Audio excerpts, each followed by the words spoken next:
No se diga más por Top Latina. Es imposible hablar con Yatzel Román 15 minutos de cualquier tema. Claro. Y además tenemos como 16 temas de los cuales podemos hablar. Sí. ¿Qué hacemos, Yatzel? Aparte de adelante, gracias. Amigos de ustedes, yo creo que esa es la mejor introducción de todas posibles. Muchas gracias. Y es mutuo. Cuéntanos.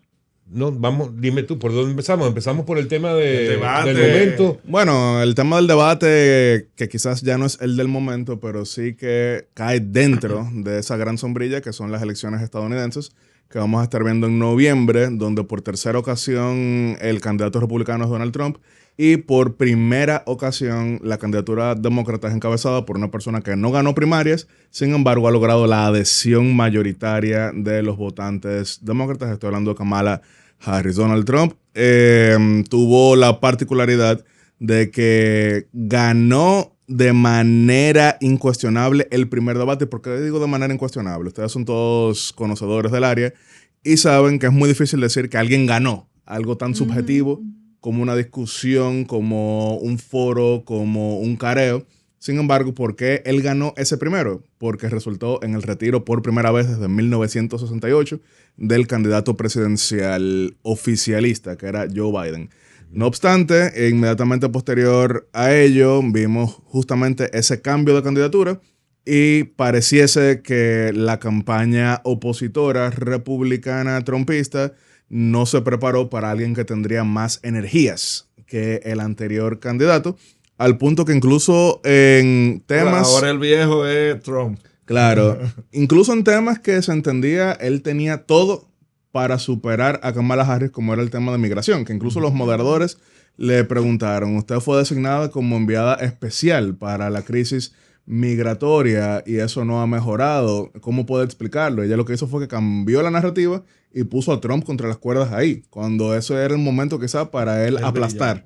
Y también, por ejemplo, en otros temas que se estaban viendo como lo económico, él no logró argumentar sólidamente en esta ocasión. Contra Biden sí lo había hecho, contra Kamala no fue tal. Entonces, estamos hablando de que él ganó un debate. ¿Se sintió intimidado Trump ante Kamala? No se sintió intimidado, pero hay una frase que se repite muchísimo, es que justo cuando pensabas que tenías la respuesta, cambió la pregunta. La pregunta era con quién se enfrenta y esta persona mostró mucha más solidez de escenario que el anterior candidato. Ahora, ¿quiere eso decir que resulta ya en una victoria electoral incuestionable? Eso todavía es muy temprano, faltan 50 días para las elecciones estadounidenses, que yo me atrevo a decirlo, no creo que habrá un resultado la misma noche, por la razón siguiente, debido a el margen muy cercano que probablemente habrá en los estados más definitorios.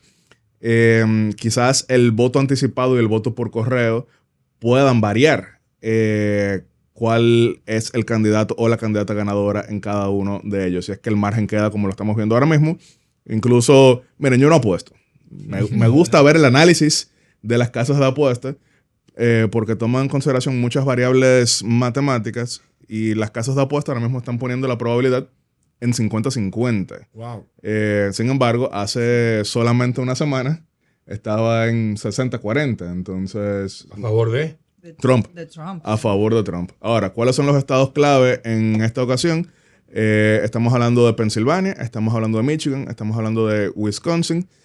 Georgia hasta cierto punto, Arizona pareciera que ya se está definiendo, pero no hay un mapa de victoria para Donald Trump sin ganar Pensilvania, no hay un mapa de victoria para Trump sin ganar o por lo menos Michigan o Wisconsin. Por eso estamos viendo que una parte importante de los actos de campaña de Donald Trump están siendo en Pensilvania, incluso allá fue que tuvo a los artistas Anuel AA y Justin Quiles, que quizás no tienen tanta incidencia en el campo de Pensilvania, pero por lo menos en Filadelfia sí pueden incidir, no para ganar Filadelfia, sino para por lo menos con el voto hispano-caribeño, más que todo, disminuir la tradicional ventaja de los demócratas en Filadelfia, que fue lo que permitió que él ganara ese estado en el 2016. Él no ganó Filadelfia, pero sacó suficiente votación en esa demarcación para, junto con la mayoría que tenía en el interior del estado, sí ganarlo y sí llegar a ese mapa que vemos, que fue de más de 300 votos electorales, muy por encima de lo que habían logrado, por ejemplo, George W. Bush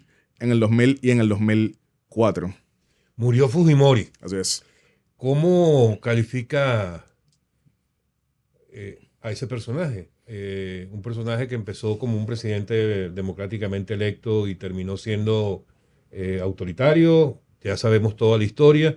Máximo decía cuando lo mencionábamos esta mañana, ido a destiempo. Dijo que podía haberse muerto antes o debió morirse antes. Pero ¿cómo lo calificas tú como político presidente peruano?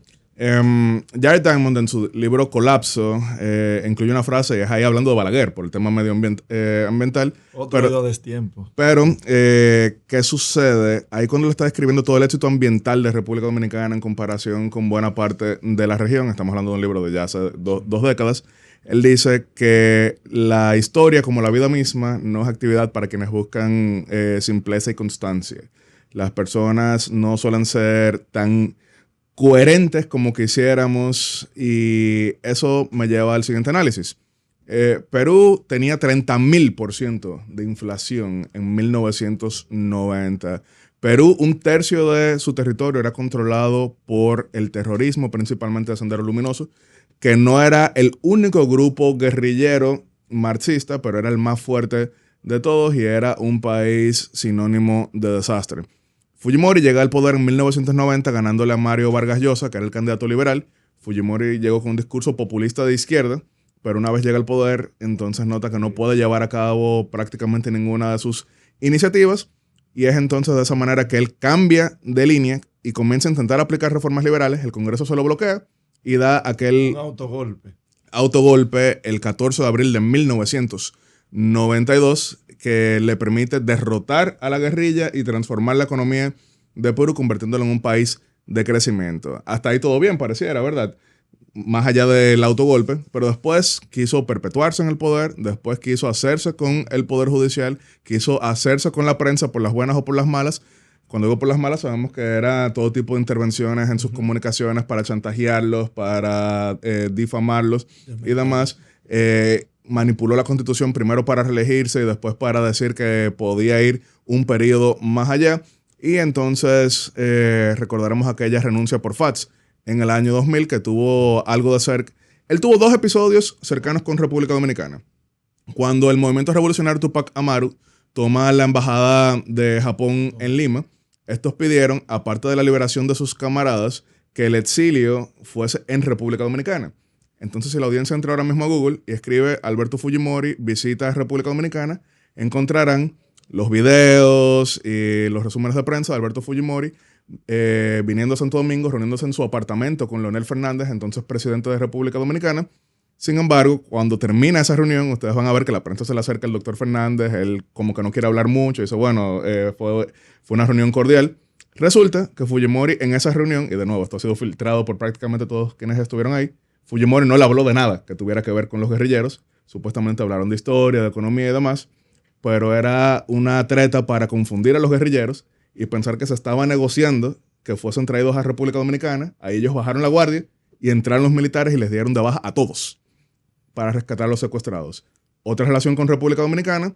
¿Qué tal? Si ustedes escriben ahora mismo Eduardo Latorre, Alberto Fujimori, recordarán que cuando fue cuestionado el proceso mediante el cual se religió a Alberto Fujimori en el año 2000, nadie dijo nunca que él no ganó, sino que manipuló el resultado para intentar evitar una segunda vuelta.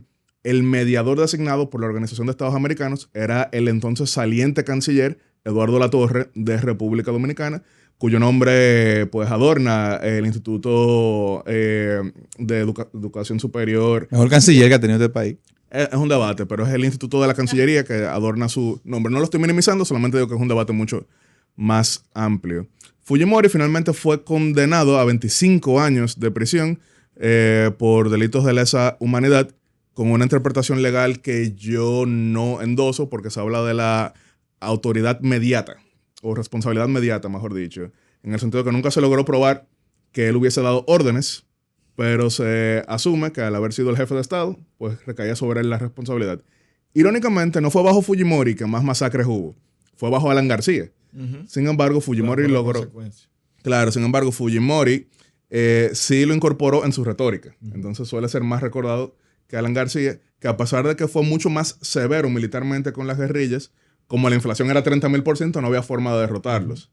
Pero ese es el legado mixto dividió un país, destruyó los partidos políticos, destruyó la democracia funcional, dejó un país ingobernable, pero al mismo tiempo pues lo rescató del terrorismo y lo rescató del dolor económico. Por eso hacía la frase de Jared Diamond, la vida y la historia no son actividad para quienes buscan la constancia.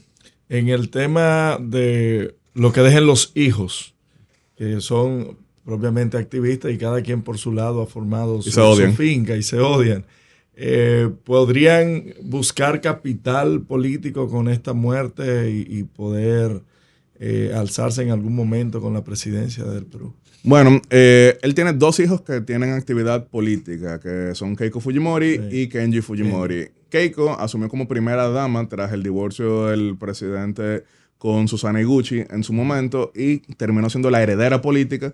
Participó en las elecciones del año 2011 cuando pasa segunda vuelta contra Ollanta Humala. No logra ganar la segunda vuelta, pero después pasa nuevamente en el 2016 contra Pedro Pablo Kuczynski.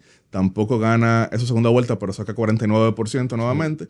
Y pasa segunda vuelta de nuevo en el año 2021 contra Pedro Castillo, pero igual de nuevo 49%. Eso fue lo que llevó en su momento a su hermano Kenji Fujimori a decir que bueno, ya tú no puedes, déjame el chance a mí. Y a partir de ahí comenzaron a pelearse fuertemente, al punto de que quien denuncia que supuestamente Kenji Fujimori estaba sobornando diputados para intentar evitar la destitución de Pedro Pablo Kuczynski fue la misma Keiko. En Perú hay muchos memes hablando de cómo debe haber sido esa primera cena de Navidad, con una hermana intentando llevar preso al otro hermano y el padre recién indultado. Pero, de nuevo, el sistema político peruano fue destruido por Fujimori. Fujimori acabó con los partidos políticos y el único segmento que queda... Todos son consecuencias de eso, claro, final. El único segmento que queda es el Fujimorismo. Ahora, hay que ver qué tanto eso sobrevive ya sin la figura, pero lo cierto es que llevan desde el 2011 pasando siempre ellos a segunda vuelta, pero se ha convertido en un país ingobernable. Miren, por ejemplo... Crisis política.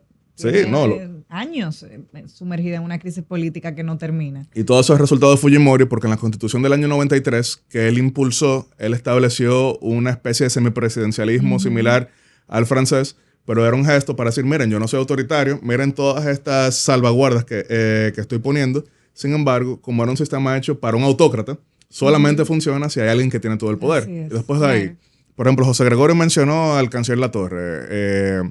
República Dominicana ha tenido 4 cancilleres en 20 años, que han sido Carlos Morales Troncoso, Andrés Navarro, Miguel Vargas Maldonado y Roberto Álvarez. Perú ha tenido 11 cancilleres en 4 años. Acaban de cambiar de canciller la semana pasada. Se acaba de quitar la vida, lamentablemente, la inmediatamente ex canciller y demás. Perú ha tenido 20 primeros ministros. En Perú ya ninguno de los partidos políticos que gobernó históricamente sigue existiendo, han desaparecido absolutamente todos. Perú ha tenido 55 cambios de ministros solamente en el último año. Ha tenido... ¿Y de presidentes cuántos? 7 presidentes. Y de nuevo, todo eso es por el sistema que dejó Fujimori. Así es. Pero que al fin y al cabo sigue siendo quien logra la adhesión de por lo menos un 40% de la población. Y hoy uno de los grandes debates es el tipo de funeral que se le va a dar. Ya se declararon los honores de Estado, el luto durante 3 días. Habían muchos que no querían que se le diera porque aunque ganó elecciones, entienden que hubo la ruptura democrática en el 92. En el caso de República Dominicana, solamente como dato, eso no fue debate en el año 2006 cuando falleció el expresidente de facto, Donald Reed Cabral, por el hecho de que él antes de morir dijo, a mí no me interesa ningún tipo de honor de Estado, a mí vélenme tranquilo. En República Dominicana, cuando hemos tenido así figuras que generaban quizá algún choque histórico, ellos mismos optaron por evitar cualquier tipo de honor en ese orden. Lo mismo pasó, aunque no era jefe de facto, porque había cierta continuidad constitucional, pero cuando falleció el presidente Bonelli, igual él dijo, mira, a mí no me interesa ir a Palacio en ese orden. Vale la pena así recordar que cuando Fujimori da el autogolpe, en abril del 92, en República Dominicana, se estaba llevando a cabo la Asamblea General del Banco Interamericano de Desarrollo y en general casi todas las declaraciones que surgieron sobre ello fueron desde Santo Domingo, porque había una gran reunión en ese orden. Es una figura para la historia y precisamente por ser de la historia encontraremos cosas buenas, encontraremos cosas malas. Yo lo que sí desearía como latinoamericano es que Perú logre estabilizarse, Porque esto es insostenible, lo que está pasando. Insostenible. Lo único que lo ha mantenido hasta ahora es la independencia del Banco Central y el hecho de que tiene un sector minero vibrante. Sí. Pero fuera de ahí, la política le está haciendo un daño terrible a ese país porque está hecho solamente para un autócrata. Otra cosa insostenible, y excúsenme, situación de Venezuela. Claro. Lo que ha ocurrido en los últimos días, se fue de Venezuela Edmundo González, todavía pocos lo entienden. El Congreso de España ayer tomó la decisión de exhortar al presidente Sánchez el reconocimiento de Edmundo González como ganador. Hoy se reunió ya Edmundo González con Sánchez. ¿Qué crees tú que va a pasar allí? ¿De qué sirve Edmundo González afuera? Si sirve de algo. ¿Y cómo estás viendo el problema o la situación en general de Venezuela? Perdón, y agregarle, ¿romperá Sánchez su silencio cómplice en esta situación? Bueno, parte de quienes lo sostienen como presidente fueron de los que votaron por esto mismo, recordando que no todos los nacionalistas en el contexto español son de izquierda. Por ejemplo, el PNV, que es el Partido Nacionalista Vasco, fue de los que se sumó a esa mayoría que exhortó al reconocimiento hacia Edmundo González. Ahora, una cosa es que el presidente del gobierno español quizá no tenga una retórica muy altisonante, pero su diplomacia, es decir, quienes coordinan las relaciones internacionales de España, sí han sido bastante consecuentes. Incluso ellos formaron parte de la declaración llevada a cabo aquí en República Dominicana. Yo sigo pensando que es insostenible para Nicolás Maduro aspirar a algo similar a lo del 2019, que sea que sencillamente se le quite reconocimiento, se le establezcan sanciones y él esperar a que se cansen. Yo no creo que eso es sostenible. Ahora, hay diversas propuestas. El presidente Petro quiere una especie de gobierno de unidad nacional, que quizá fuera algo que hubiese tenido sentido en el 2019, pero ahora ¿quién va a pactar un gobierno de unidad nacional con quien incumple absolutamente todo? Pero es parte de lo que está sucediendo. En República Dominicana, durante la Guerra Civil del 65, el profesor Juan Bosch nunca volvió al país. Él se mantuvo en Puerto Rico mientras se dieron a cabo los combates porque se entendía que él era un símbolo mayor como para ponerlo en peligro en ese contexto, más aún tomando en cuenta el territorio que controlaban los constitucionalistas. Así que no es inédito ello. Ahora, si sé que algunos en la audiencia a lo mejor pensarán, sí, bueno, Juan Bosch se quedó fuera, pero Balaguer, que estaba exiliado, vino con la excusa de que iba a visitar a su madre moribunda, que no estaba moribunda nada, y cuando lo quisieron sacar del país, él dijo de aquí yo no me voy, y efectivamente no se fue, y después fue 6 veces presidente. Entonces son temas distintos en ese orden, pero yo no creo que de aquí a enero se vaya a mantener completamente igual. El expresidente Samper de Colombia ha endosado también la propuesta del presidente Petro de que sea un gobierno de unidad nacional. ¿Y qué quiere decir unidad nacional? Por ejemplo, en Colombia, después de la dictadura de Rojas Pinilla, se estableció lo que se llamó el Frente Nacional, que era que después de tantas guerras civiles entre conservadores y liberales, los colombianos decidieron que durante 16 años iban a compartir 50-50 el gobierno, conservadores y liberales, rotándose en la presidencia cada 4 años con elecciones. Sí. Y eso pues dio fin a esas grandes guerras civiles que conocía Colombia y que quizás quienes han leído los libros de García Márquez recordarán, como La Guerra de los 1000 Días, con El coronel no tiene quien le escriba, y varios otros. A lo mejor Alex está diciendo, bueno, eso es similar al punto fijo de Venezuela. Sin embargo, el punto fijo no era un pacto de 50-50, sino que era que, bueno, si Alex gana... Alternabilidad. Si Alex gana, yo respetaré ese resultado. Y si Alex quiere que a lo mejor algunos de mis militantes, de mis miembros, de mis tecnócratas colaboren en su gobierno, yo no me voy a oponer. Pero es algo más María o menos Corina similar. se opuso, o sea, ella dio una serie de condiciones y desde el inicio dijo que no iba a aceptar un tipo de gobierno así. No, claro, o sea, es por el mismo tema de que quién cumple ahí, Exacto. o sea, absolutamente todo. Por ejemplo, el Acuerdo de Barbados establecía observación internacional calificada y eso no se permitió. El Acuerdo de Barbados establecía pues una vía para el levantamiento de las inhabilitaciones de candidaturas y eso tampoco se cumplió. ¿Pero hay una salida al final del túnel o ya eso se va a quedar así? Yo entiendo que sí, yo entiendo que es insostenible, sin embargo no es algo que va necesariamente a pasar mañana y es algo que requerirá pues mucha solidaridad y también requerirá pues mucha atención a nivel internacional, aunque lo resuelven los venezolanos, pero con la mano amiga también de la comunidad más allá. parecer van a romper con relaciones diplomáticas con España, según el pedido que hacía el presidente de la Asamblea. Ojalá, porque ahí sí va a escalar a otro nivel.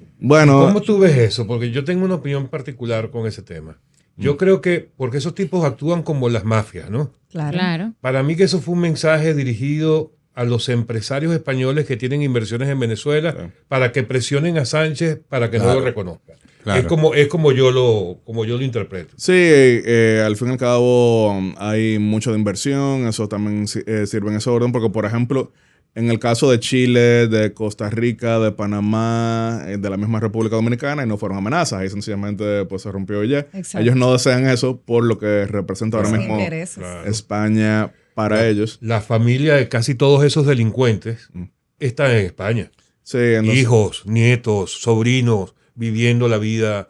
De hecho, muy hay bien en España. hay un análisis interesantísimo del impacto en el costo del real estate, de las propiedades, que ha surgido luego de la masiva fuga de personas relacionadas al gobierno hacia España.